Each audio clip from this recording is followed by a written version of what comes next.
What's up, everyone? How's it going today? Greetings and salutations, Fry fans. Oh man, I thought I had the intro after that. Wow, I need to update that. Damn, son. All right, so Ryan in the chat, what's going on? Good to see you. Good to see you. We're gonna give a little bit of time for people to filter in a little bit here. How is everyone doing today? Just scoping the stories, lots of stuff. We actually ended up Guys, going all Fuego's over back! How Yeah, excited are it's you? been Come a- on, it's Fuego's been back. a hell of You a know you moment. love him. Hell of a moment. You miss him, you love him. We're here to record lots of stuff today. Actually wearing a horror shirt as opposed to sports gear today. Yeah, so, really. yeah. No Suns shit.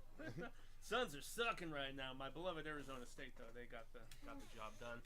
Donna is currently at the Cardinals game. I got her. Oh, she's that at as- the game. I got her that as her birthday present back in September. This is when they're supposed to win, but we'll see. I got her because she hates the Patriots. So it's like, well, let's get you one you can hate on because she's going with someone that loves the Cowboys, but they didn't play each other. So it's like, let's get a game versus someone you Them both hate. Cowboys. Cowboys. All right, so what's going on, everyone? How are y'all doing today? I guess, hey, everyone, I'm Cecil Laird, I'm Jaime and Fuego. and this is your horror show news with half Booze, yeah. I'm just pulling the energy drink today, Yep, taking a little bit of a siesta. I'm picking the slack up today, guys. Yes. So look for me to be drunk. No, Actually, I should have brought the stuff up here. that'll be a little bit of a roll. Maybe we'll have normally. a good friend, Robert the Wolfman, watching, and he'll bring me a little something up the stairs, a little clear fluid and a chaser. Yeah, but very happy to be on winter break from Arizona State Film and Media Studies. It's been like all that stuff has been fine, but I just had a couple general studies I still needed to do, including, ironically enough, Spanish, which has been the most difficult thing that I have undertaken since going back to college. So, the irony of a guy named Fuego struggling really. with Spanish. Well, I never even took Spanish in high school.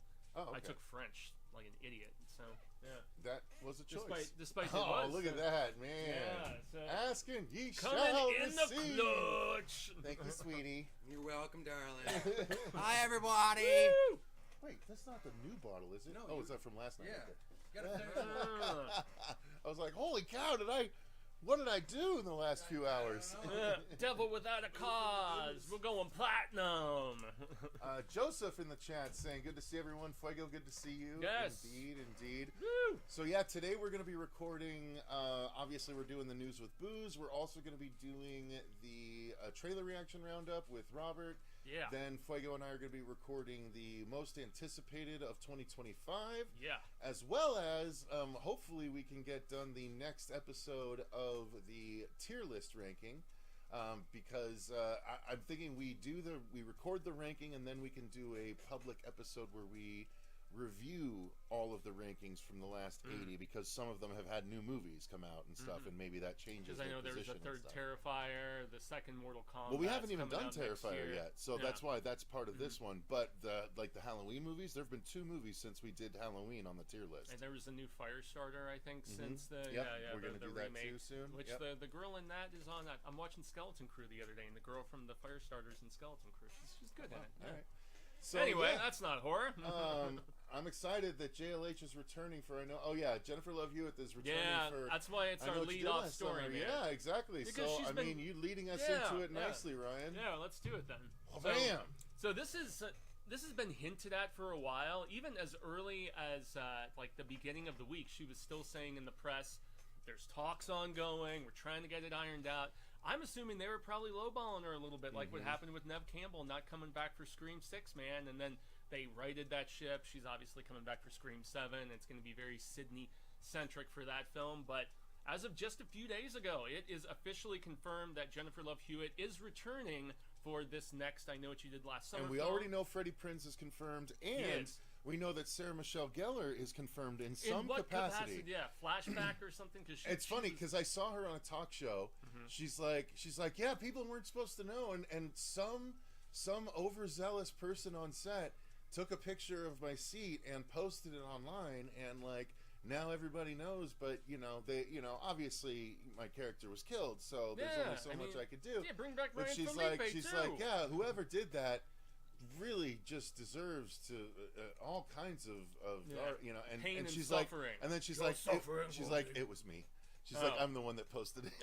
She's like, I didn't realize I wasn't supposed to. She couldn't help herself. Yeah. Well, she's been dipping her toe back into genre stuff. I know she was on that Teen Wolf TV show spinoff or whatever it was, and so she's long removed from Buffy now, obviously. But it's very interesting how the I Know What You Did Last Summer franchise is kind of mirroring exactly what happened with Scream. They do a television series when there's a lull in the movies proper, and now they're back getting the legacy characters, and the film is slated for July, I believe. Let me double check. July 18th. But my major speculation is what capacity her and Freddy are going to be in this movie, because with the last few Screams, you had your new core four, right? You had your new focus. Well, they have announced that there's a new cast, and they've announced who the new cast is, but I definitely think they're gonna learn from what Scream did, and they're gonna have Julie James be a big part of it. I hope so, because they confirmed that filming had already started before she was even confirmed as returning to join the cast. So that's what makes me wonder, how much is she in the script or the movie or whatever. They could have just started filming any scenes without her. True. But I hear what you're Maybe saying. an opening kill of a new character or something like that. But I don't remember the third direct-to-video one, but I definitely remember the sequel with Brandy and Stoner Jack Black and Brandy everything. said she wants to come back. I saw that, and she's been. I mean, The Front Room was an awful film, but it wasn't because of her bad acting. It was just a weird-ass script and tone and everything. So, she's game for it too, and I do believe she survived the second movie, although it's been although it's been a long time since I watched it, so I don't recall for sure. But it was never a series with like a really high body count, though, right? Compared to Scream, which was like kind of its sibling around that same time. Similar. I mean, like 4 people get killed in the first one. That's what I was trying to remember, because I know Sarah Michelle and SMG and Ryan Felipe obviously both bit the dust. And then a couple of bit players also died.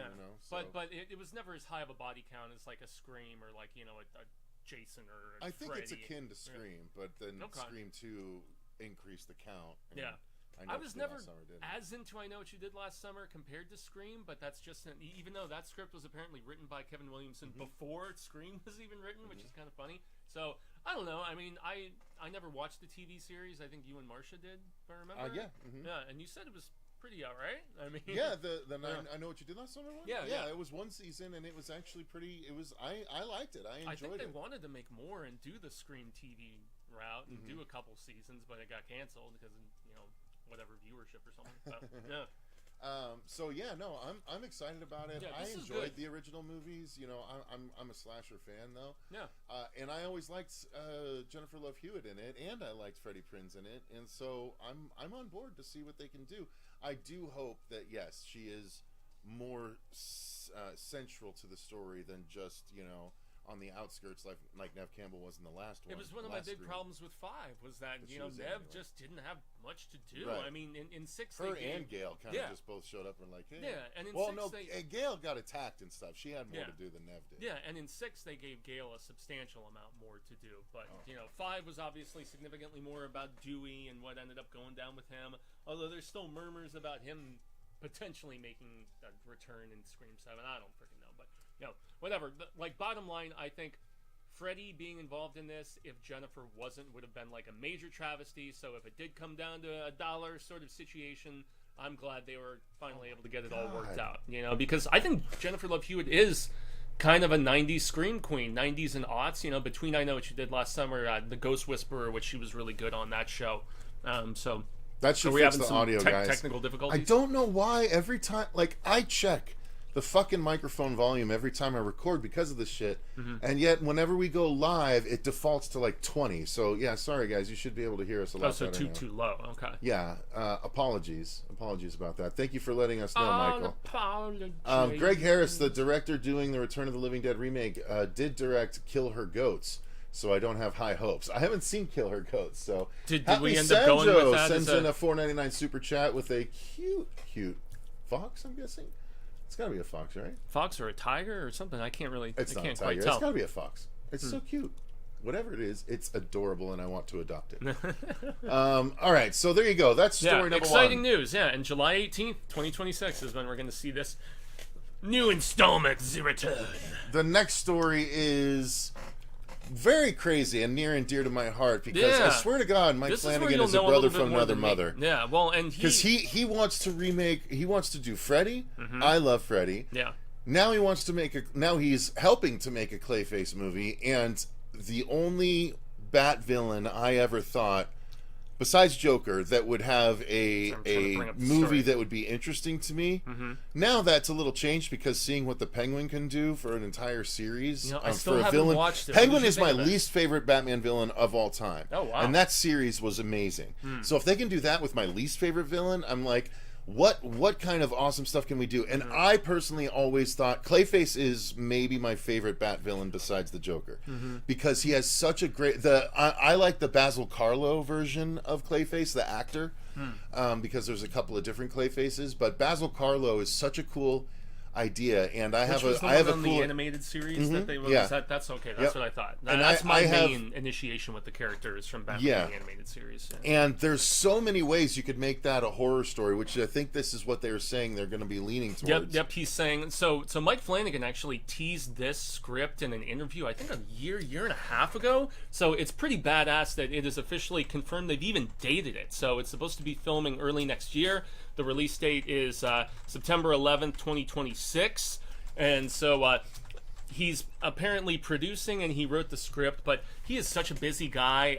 I'm not ruling out the fact that he doesn't direct this, because he's doing the new Exorcist, because he's still trying to get the Dark Tower off the ground. He has all these different things that he's got his hand in. So if he is just a producer and wrote a badass script, I guess I'm okay with that. Matt Reeves, I think, is also supposed to be a producer on this, and there's a lot of whispers right now that Matt Reeves is going to oversee the Bat side of this DC new thing, along with it. He's going to be James Gunn's guy handling primarily the Bat stuff, because this is the Elseworld Batverse. It is, which I mean, has his second Batman movie coming. I know he was behind the Penguin movie, even though he didn't end up directing or anything. He was still he shepherded that. So the Penguin show, you mean? Yeah, the Penguin show.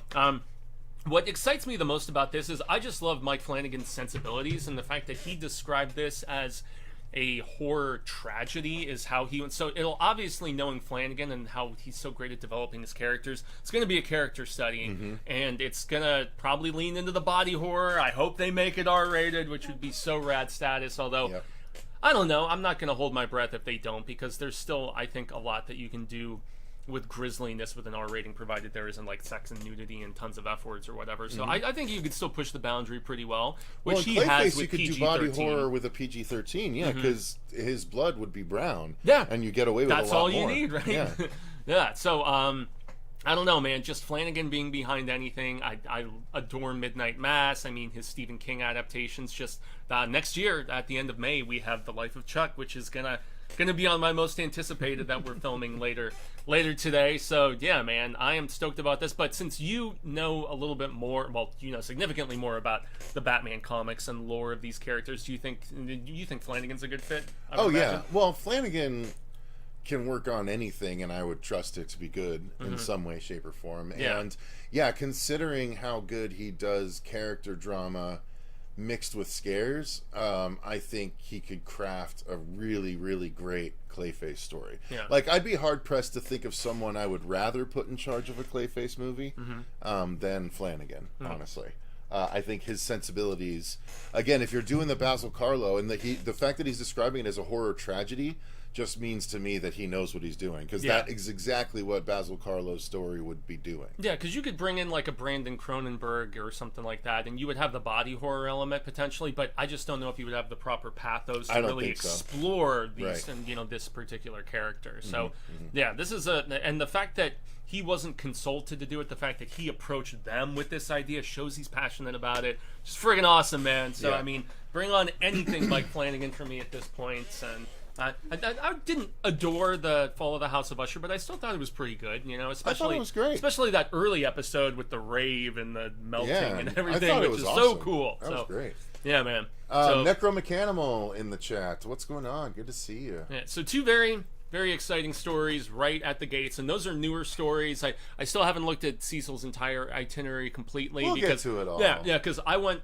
all the way back to Halloween trying to comb everything to make sure it was as comprehensive as possible, since I hadn't been out in a couple months with school and other shizzle. So yeah, we got a surprise announcement with a trailer drop of a Return of the Living Dead sequel that was made just without a little anyone teaser, knowing right? about it.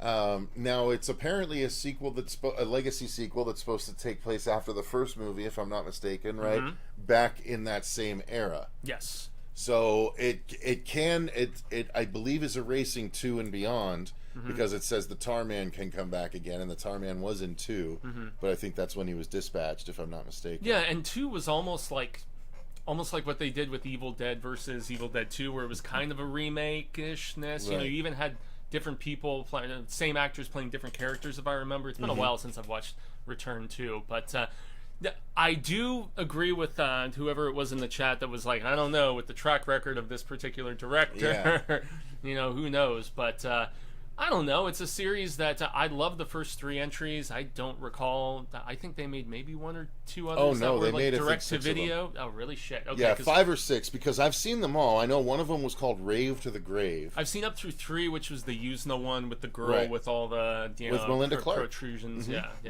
Yeah, which was kind of a tragic sort of story, if I remember correctly. Really cool in that regard. Yeah. But so this one is supposed to be taking place around Christmas, which is why they're releasing it next Christmas.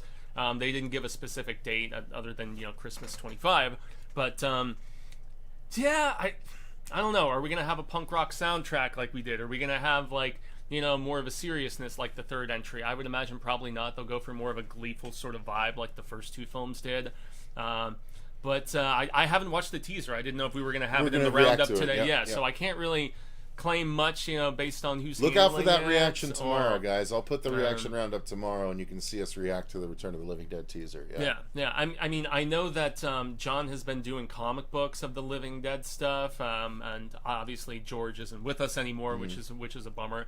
But John Russo, if I remember right, he was the guy who was behind Return and behind the first and the original Night of the Living Dead. So I don't know. I mean, it's a viable IP, recognizable in the horror community. So I'm fingers firmly crossed this doesn't suck. So that's about all I got to say on it, since I haven't seen anything yet. So fair enough. Yeah. I've enjoyed the Night of the Living or Return of the Living Dead movies, but zombies just got so overdone for me. I don't have a particular you can thank affiliation Walking Dead to for any that, of them. right? So Shaun of the Dead is the only one that I really ride for. You know what I mean?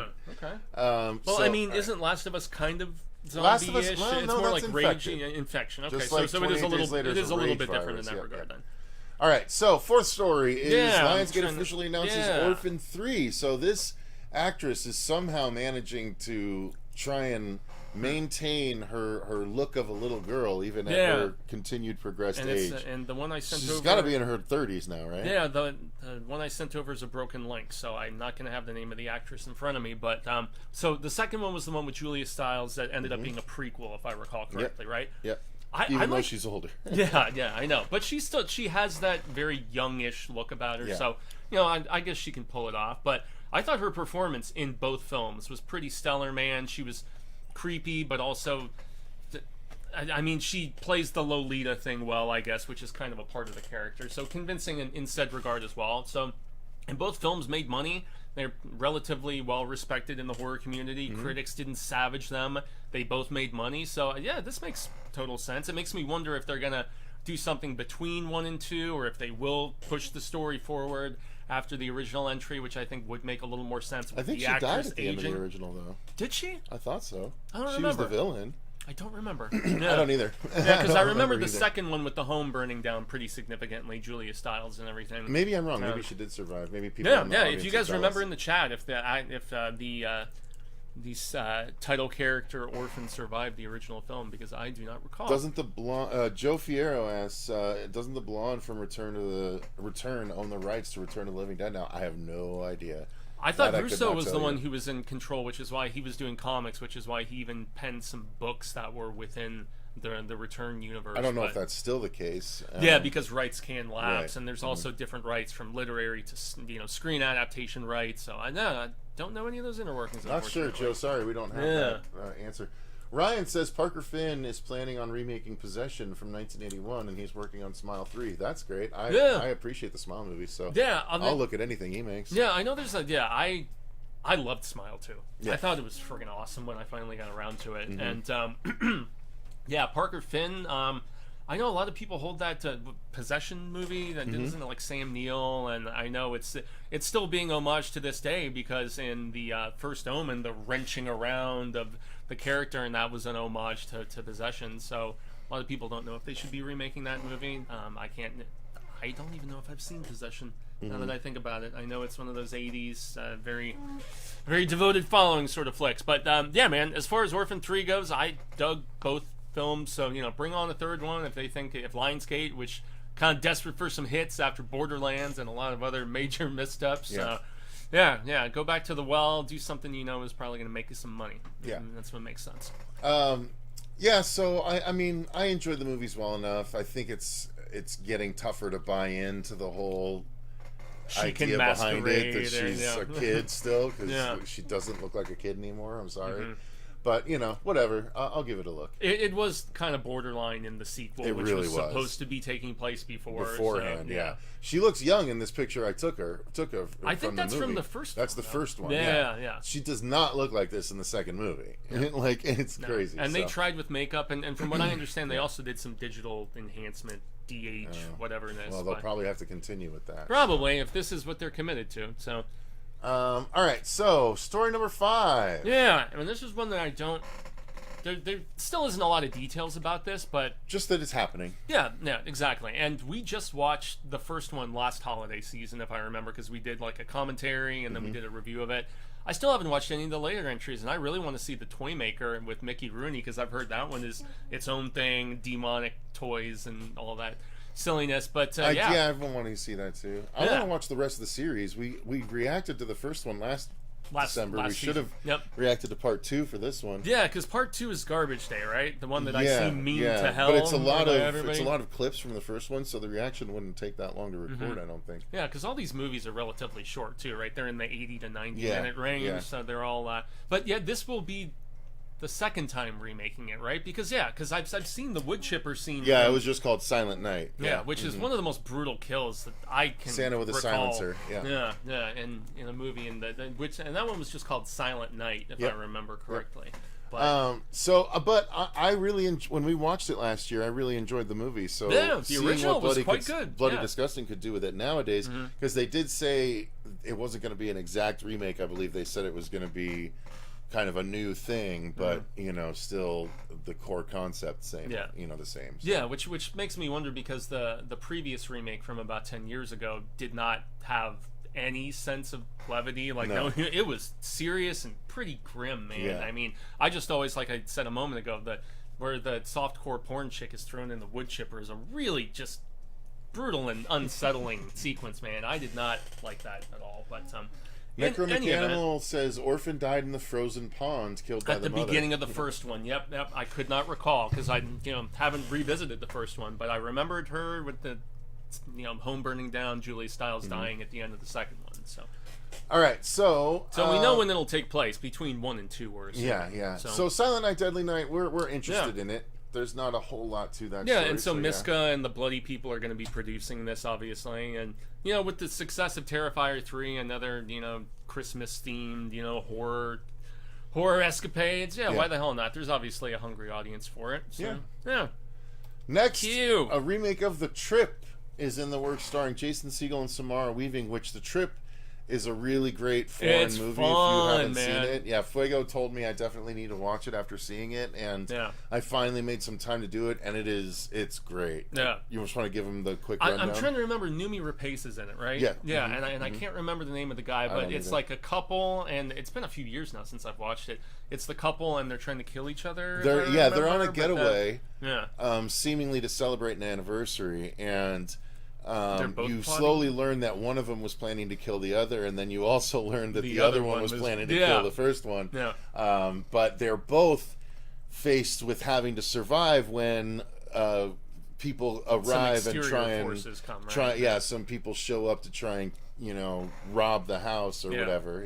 Yeah, it's one of those brutal comedic, with some gnarly action, some bits of the ultra violence and stuff. And I mean, even though I didn't love the recent flick with Samara in it, Azrael, I think it was called. It was just okay. Yeah. But she's great in everything, and especially if it's going to have a similar sort of comedic, horror, bloody vibe as the first one. Jason Segel, I don't see him in enough stuff. I can't even remember the last thing I saw him in, honestly. I mean, he had his heyday. He's got the Shrinking series on Apple Plus right now. with Harrison Ford, right? Okay, so he's sticking to the TV stuff. Well, that's cool. But yeah, I mean, as far as theatrical stuff goes, in the 2010s, I Love You Man and Sarah Marshall and stuff like that. He's a great comedic person. I can't remember if he's ever delved into genre though. So this is awesome casting, man. And I'm trying to remember who is directing it. I do think it was somebody of prominence.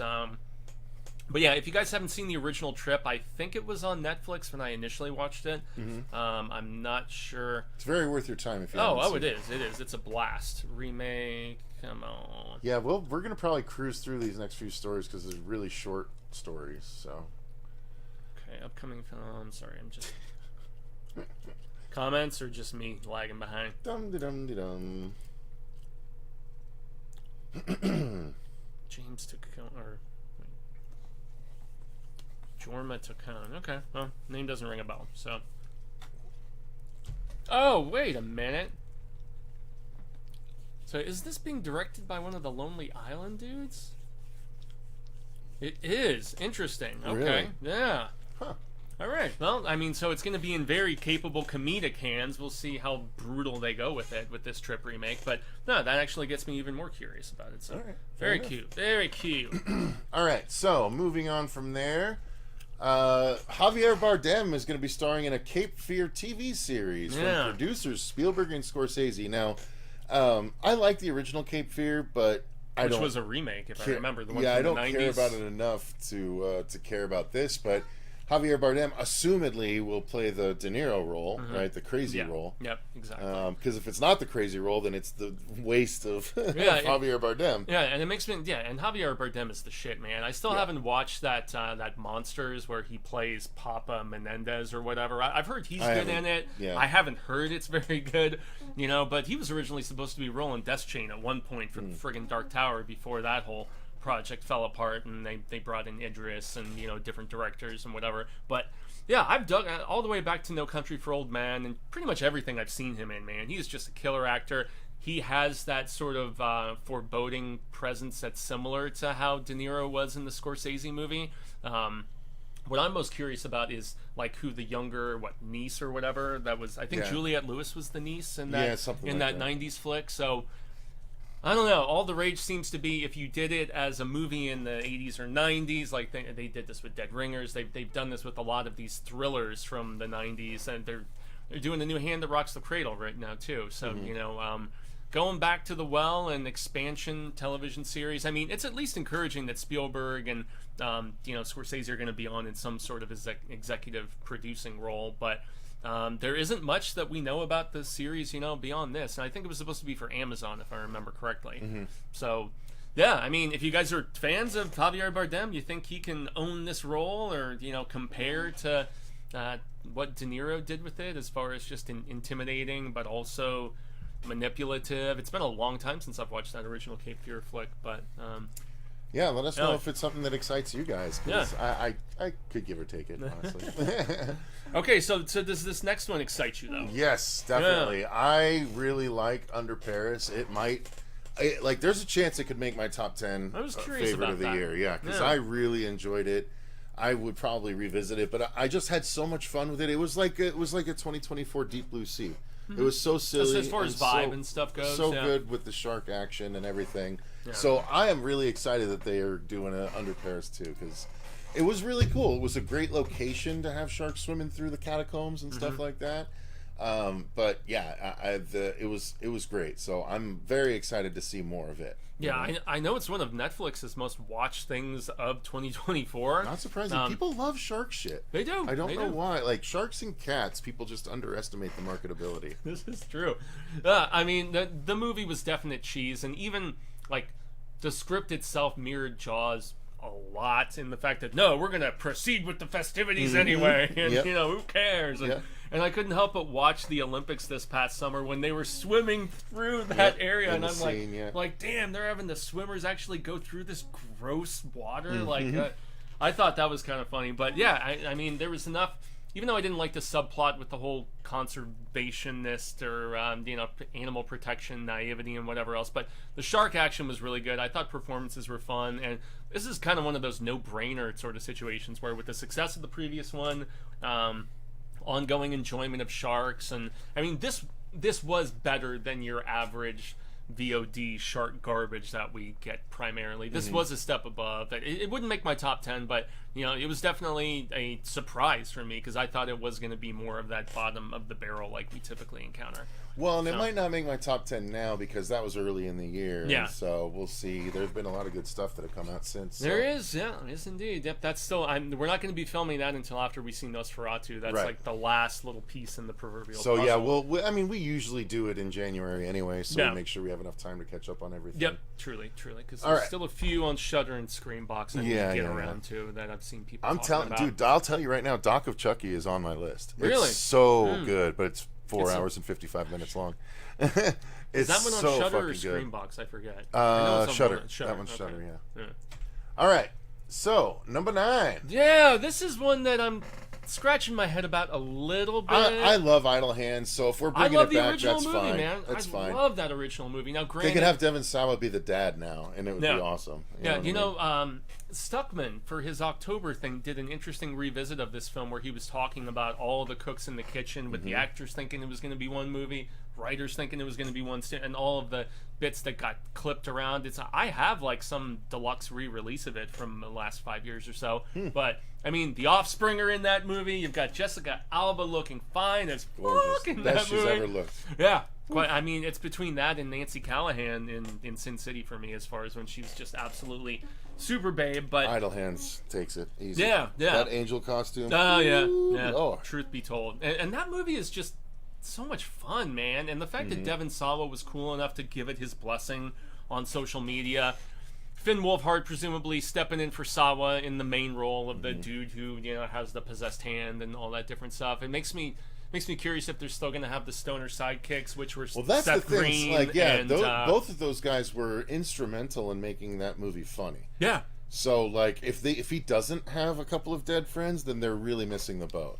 Like, if they tried to make it more of a straight horror movie, I think that's a mistake. With Jason Reitman behind it, I think they'll go for comedic sort of stuff. And Jason Reitman did one of my favorite. I mean, I've liked just about everything he's done. Thank You for Smoking, Juno, Saturday Night, the movie he did this year, which was about the first episode of Saturday Night. It's really great. Ghost Boosters. Yeah. I didn't like Ghostbusters Afterlife that much, but yeah, man. I mean, with Finn Wolfhard trying to spread his wings beyond Stranger Things still, and I mean, it feels like all the pieces are in place for it to be good.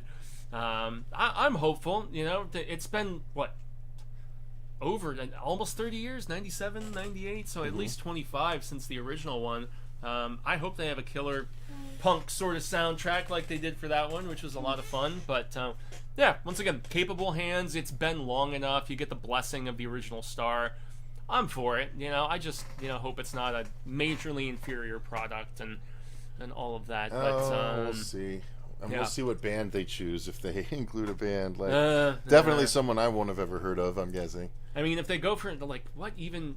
I don't even know what would fit. Yeah. I mean, the band that did the Terrifier. Ice Nine Kills? Yeah. That's probably not a bad they idea. would probably fit into this sort of aesthetic if they were going for something like that. Yeah. But I don't know. Would they still have like the Vivica A. Fox character that felt like kind of out of place in it, even though I love her and she's looking super fine in that movie too. But it felt like an unnecessary subplot that didn't really mesh with a lot of the rest of it sometimes. So I don't know. It is a movie after watching Stuckman's review back in October that made me want to revisit it, and then shortly thereafter they make this announcement. So very, very fortuitous timing there, Stuckies. All right. So next is that Austin Butler has been cast as Patrick Bateman in the upcoming American Psycho remake. Which okay. Yeah. I don't have enough vested interest in Austin Butler to say yes or no one way or the other. Yeah, so I mean, he really showed that he's got the pathos to play crazy in the Dune sequel, Okay. And that's true. Yeah, that's true. so And I liked him in Bike Riders, even though he didn't really say too much. And Elvis was fine. I was not as big of a fan of that movie as a lot of people were. His performance was okay, but it was the use of modern music in that I had kind of issues with. But I'm more intrigued with the choice of director for this. Luca Guadagnino doing this. So he did the Suspiria remake. I just saw his new movie Queer with what's his name, Daniel Craig, yesterday, and it was impressive. It veered more into the psychedelic crazy. It's based on a William S. Burroughs novel, which going into it, I thought it was just going to be, a gay love story between Daniel Craig and this younger guy in Mexico. Back half of that movie goes all kinds of wacky. They go down into South America. They're taking psychedelic drugs. It is weird, dude. So I actually really recommend that if you guys have any interest in it. But yeah, Luca doing this is what intrigues me the most. He's a very talented filmmaker. I didn't really like Bones and All that much, the one with Timothy. Oh, really? Yeah, I didn't like that one so much. I thought it was okay. His Suspiria remake's awesome, though. I actually like it better than the original. I'm one of the people in that particular camp. I like the Suspiria remake. Yeah, he's a very capable director. Will they go more brutal? Because from what I understand, the 80s novel is a lot grosser and more grotesque than what they even did with the Christian Bale film. And then there was that weird sequel that had Jackie, right, from that 70s show in it. So, I don't know. This is another one very similar to Idle Hands. Came out in the late 90s, early 2000s sort of era. It's been long enough where... Sure, I guess you can do this one, and I think with a director like Luca, similar to the Suspiria approach, he will make this his own as opposed to carbon copying that chisel. So I think that's good. Yeah. What do you guys think? Are you excited in any capacity with this casting, or like me, more so with the choice of director, who is apparently adamant about redoing this? So let us know. Necromechanical said they'll probably shoehorn Wolfhard's band into the. Oh, that's right. Yeah, because doesn't he have like a punk sort of band? I didn't realize he did. Yeah, I believe he does. So they'll at least contribute to the soundtrack, probably. So. And then Joe Fierro, wish someone would remake Trick or Treat '83. I've never seen that. That's the one that has Ozzy doing the newscasting and where the guy is like transforming. I've never seen it. Okay, yeah.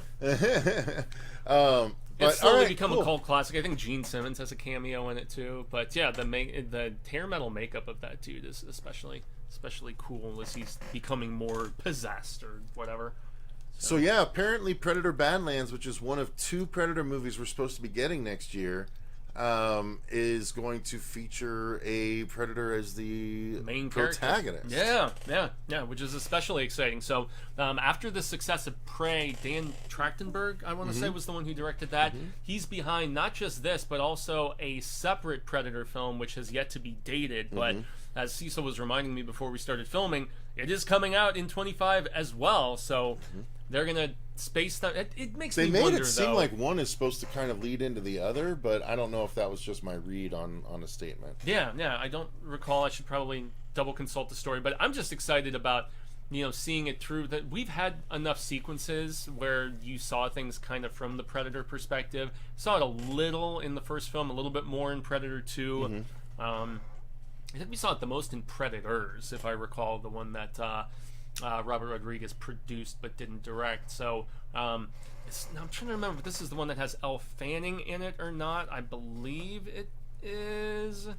But hey, more Predator, man. I mean, that just... I loved Prey. And again, Predator is another really strong franchise. Like, personally, I like every installment.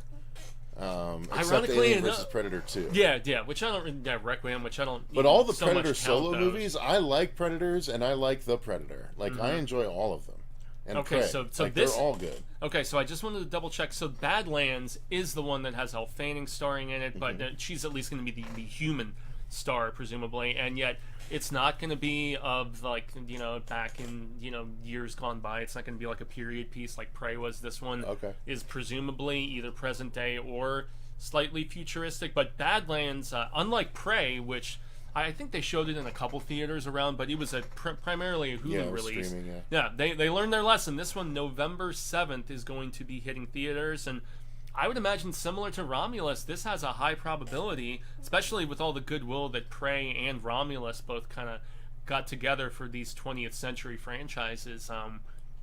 I'm stoked, dude, because I have liked Dan Trachtenberg since I think he did 10 Cloverfield. He did the he did the bunker Cloverfield one, Lane movie, which had Mary Elizabeth Winstead in it, which was really good. And so, very capable hands, very enthusiastic hands, for both the Alien and Predator franchises right now, which gets me stoked, man. I still have yet to read a lot of these new comics Marvel has been doing, but for Black Friday, I went and I stocked up on a bunch of those trades so I can get caught up, and I even got the What If for the trade What If of all the Alien stuff What too. If Burke survived? Yeah, and there's a few other stories. Yeah, in I there have too, all of those written up. I need to record them, but I have all the artwork already resized and ready for breakdowns on TikTok of all of the Alien and the Predator Marvel comics that I haven't covered yet. Yeah. Including Predator Black Panther was pretty cool. Predator Wolverine is easily the best by far and away of all of them. Yeah, I pre-ordered... That series was so fucking good. I pre-ordered the Black Panther Predator because I thought that was a really cool pairing as far as Marvel characters for him to tussle with as well. So. Yeah, well, they're being smart about it because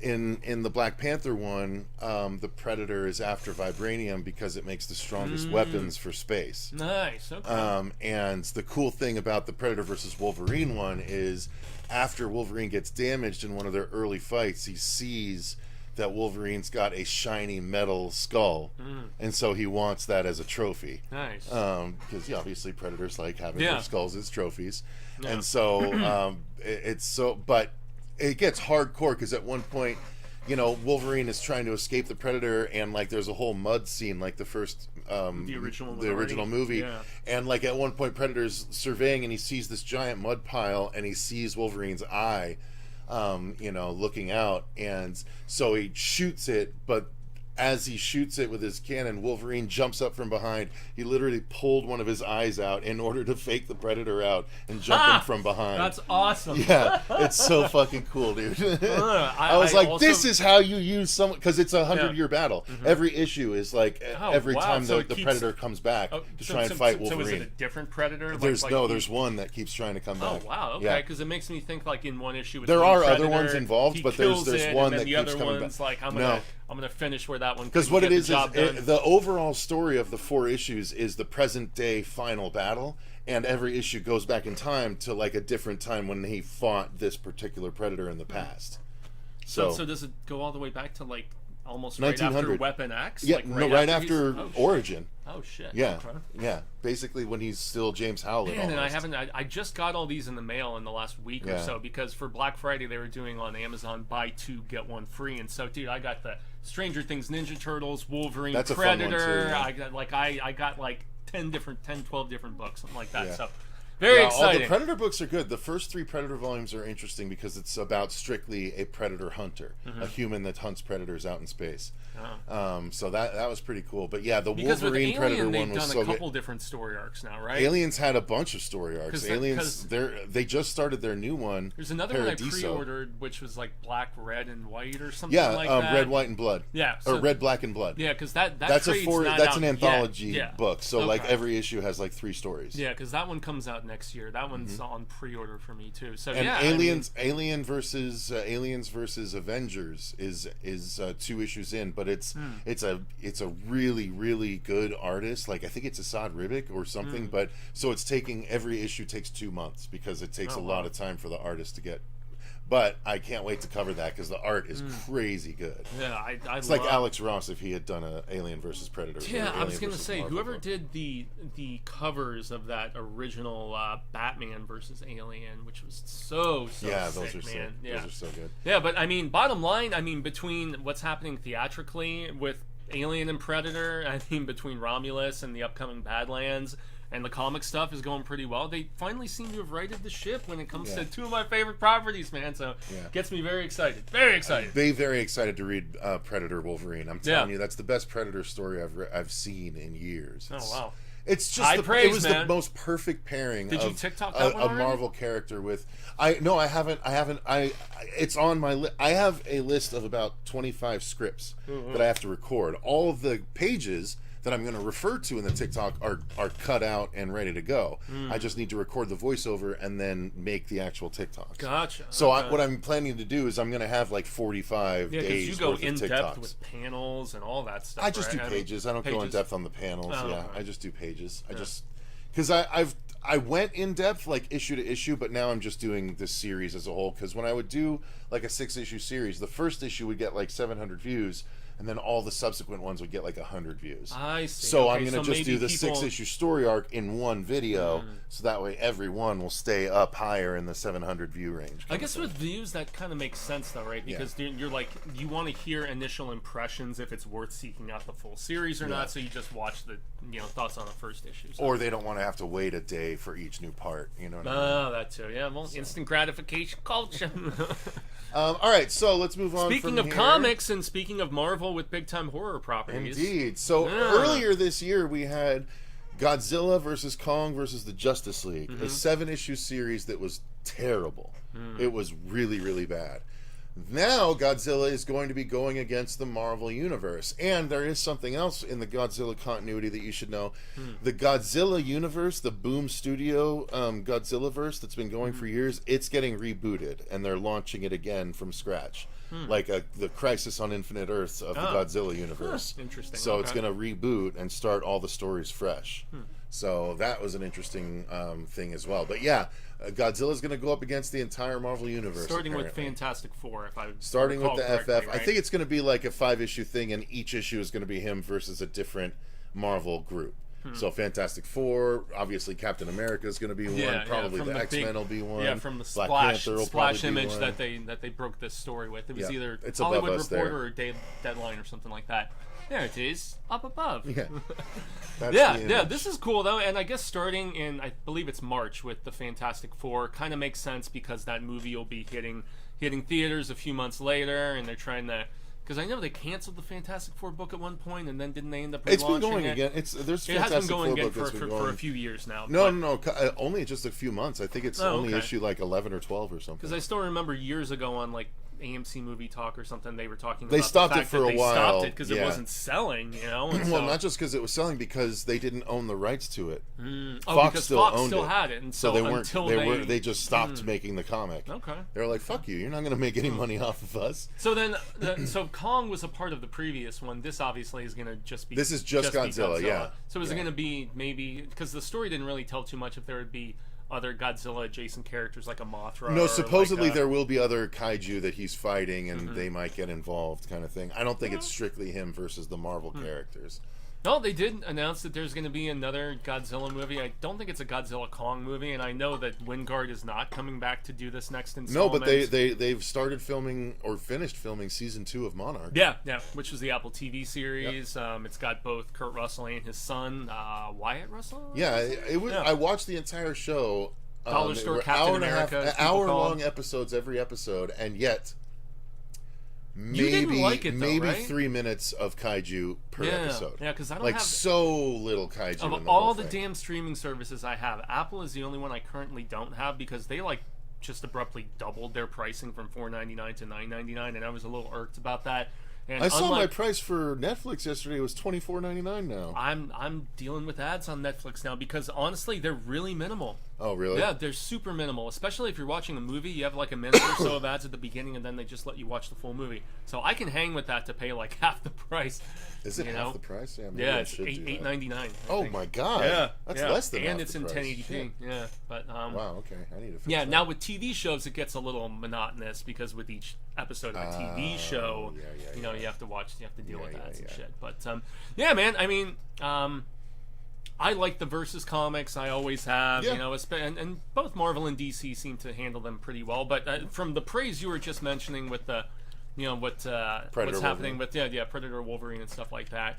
Although you did say that the little mini series from last year kind of sucked, the one with Kong. It makes me wonder if they have any. That one was terrible. That was the DC one, but it just it felt very. Oh, because that was DC. Yeah. Okay, yeah, Justice League. Derp, Fuego, idiot. Okay.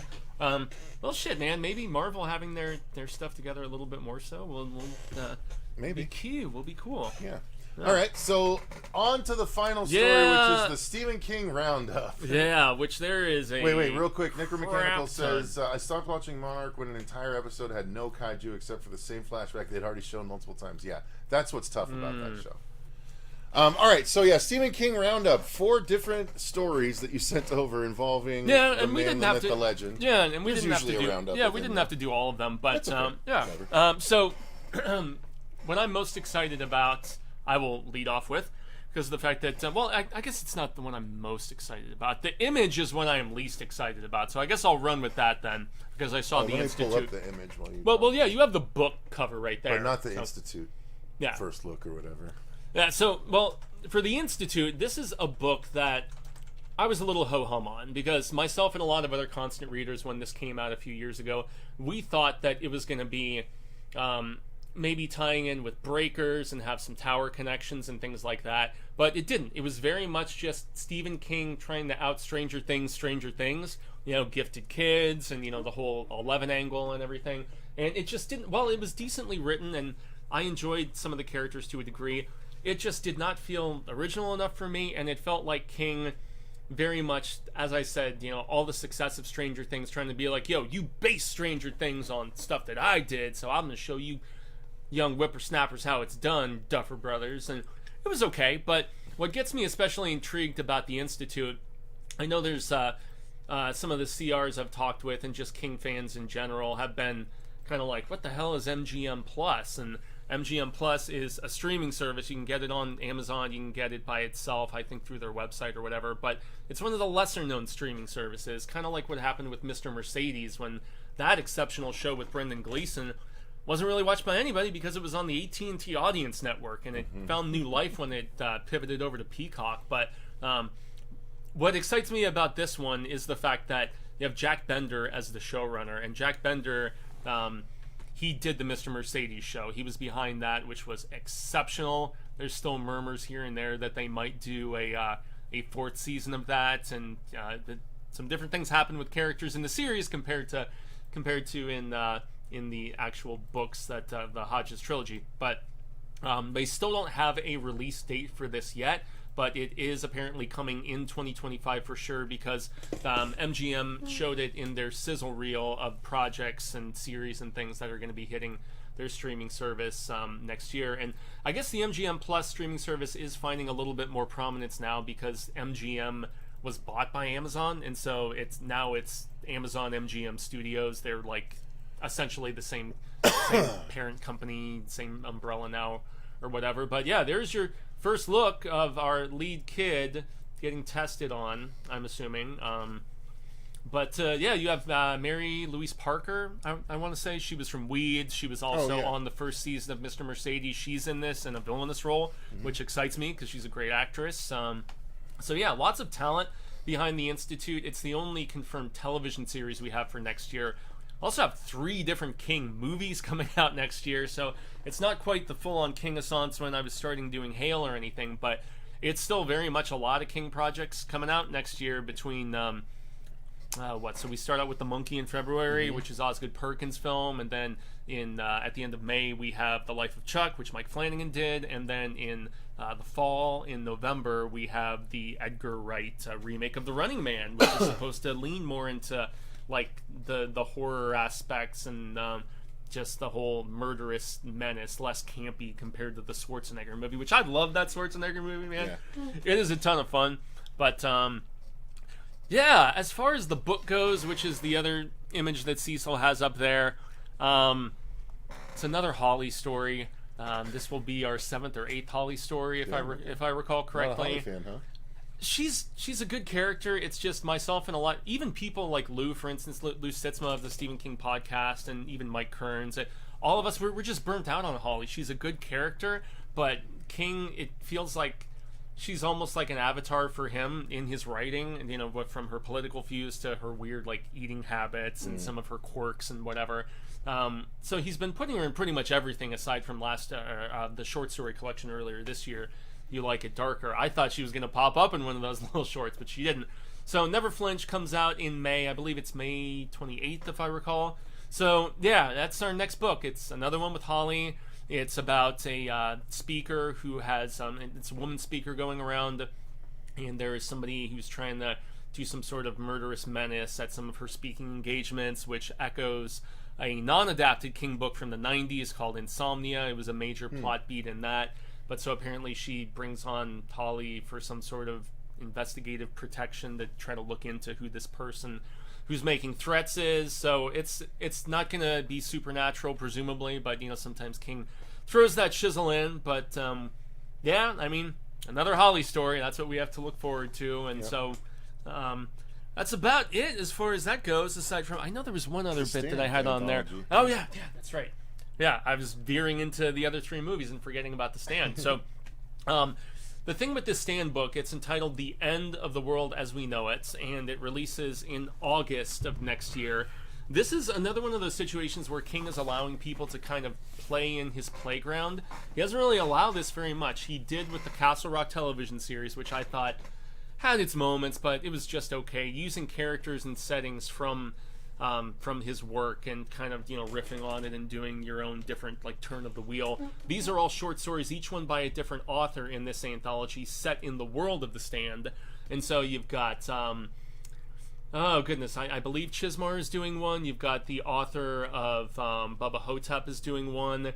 You've got, it's just a whole host of noteworthy names, and this is coming out in August, and there's apparently going to be stories set on the other side of the world, like in Asia and in different continents, because The Stand explores the virus captain trips in North America primarily, but you're going to get some different perspectives about how it spread, how it had affected different parts of the world. So that's cool. So that's kind of cool, and so that is something to look forward to. Along with King's new book, you'll have kind of a King adjacent, kind of different turn of the wheel, different level of the tower. And then lastly, if I recall correctly, we have another adaptation of a short story that has been done before. So in the book Everything's Eventual, I believe was where it was initially collected. It's called Autopsy Room 4, if I remember. And so this is one that veers into the dark comedy of Stephen King, because it's this guy who he's in South America. He wakes up on an autopsy table.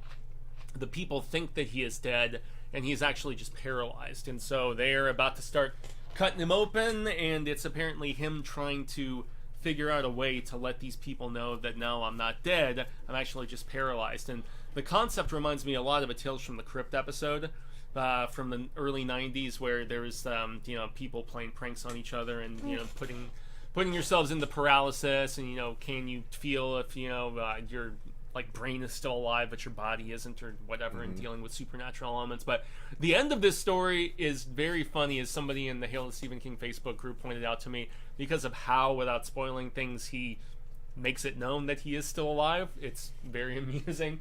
But yeah, this was done as part of the Nightmares and Dreamscapes television series back in the 2000s on TNT.